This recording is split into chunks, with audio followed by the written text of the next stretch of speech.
I work at UPS as a supervisor, so that takes up a lot of my day working.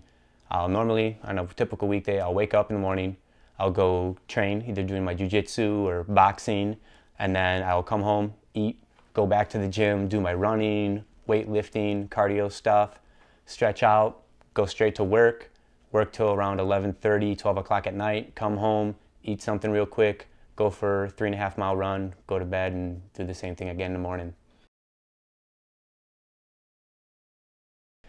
I train at the Degerberg Academy of Martial Arts. I train at Brazilian Top Team Chicago under Pedro Viana. I train my boxing with Oscar Bravo, and then I fight for the Total Fight Challenge in Hammond, Indiana. His trainers, I like them for the most part. Oscar can be a little brutal. He did break Eric's nose, but he's supportive. He's the best trainer Eric has. And I've met him. He's a great guy. He's a fun guy. He's very nice. He's a family man, so he works his training, like his training sessions with Eric, around picking up his daughters from school or vice versa, dropping them off, and he works around his wife's schedule. So it's really kind of cool to see that could be in the future. You know, Eric could train someone and still have the family life and still be home with us when need be.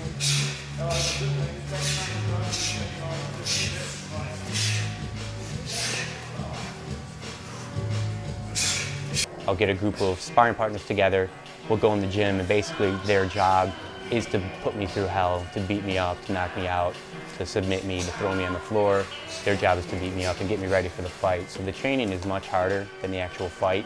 So we'll jack up the training, and then as the fight comes closer and closer, we start to bring down the amount of injury risk by lowering the level of sparring, you know, keeping my headgear on and stuff like that, and focusing on hard cardio to make sure that when the fight comes, I'm not injured, but I'm still in very good shape and very sharp with all my technique.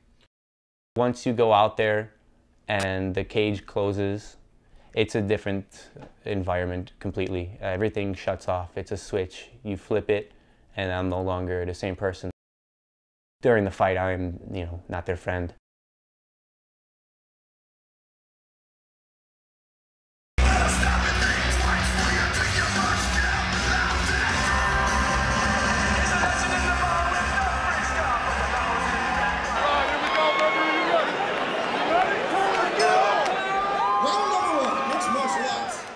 I used my range, my jab, and my leg kicks to keep him away from me, to keep him at a distance.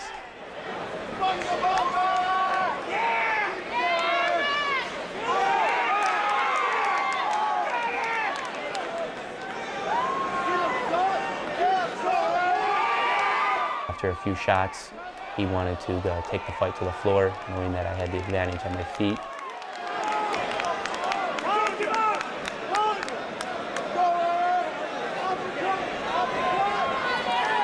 And while getting up, he landed a real nice uppercut, right cross combination, and it caught me flush in the eye. I couldn't see, my eyes started to swell up right away. It was watering, I couldn't see anything. So I seen a blurred vision of him out there. And I was moving away from him. He was attacking me aggressively, trying to get the knockout because he saw that he had hurt me a little bit.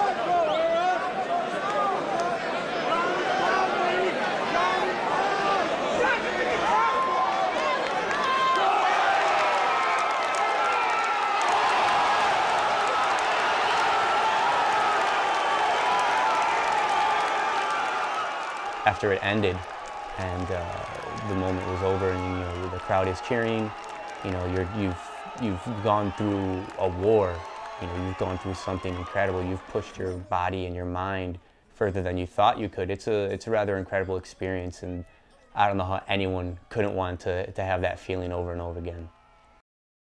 Eric as a person, he's very driven. Whatever he wants to do at that time, he puts all his effort towards it.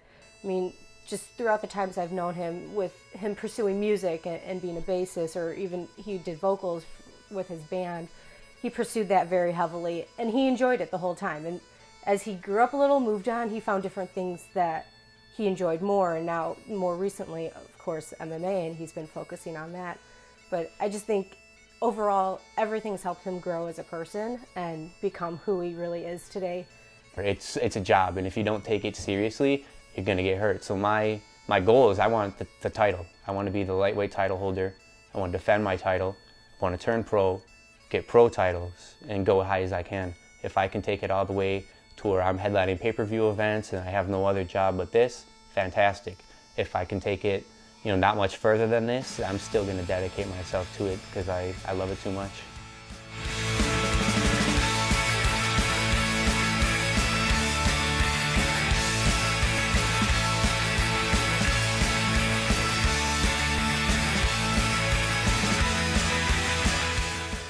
You know, it's sort of like human cockfighting in my view, or pit bull fighting.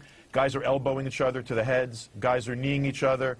They get into leg locks and start rolling around on the ground in submission holes. Joe, you can't respond to that first, Joe. How is that human cockfighting? You know what that is? That's actual fighting. You know what boxing is? Well, boxing is a very limited form of fighting. It's kind of a silly agreement. Say, like, we hate each other, we're going to fight, we're going to duke it out man to man, but we're only going to use our hands. That's it. What ultimate fighting is, it's the actual sport of fighting. It encompasses all aspects of fighting: ground game, kicking, punching, elbows, submissions, all the above. That's why it's much more exciting. That's why it's a much more dynamic sport.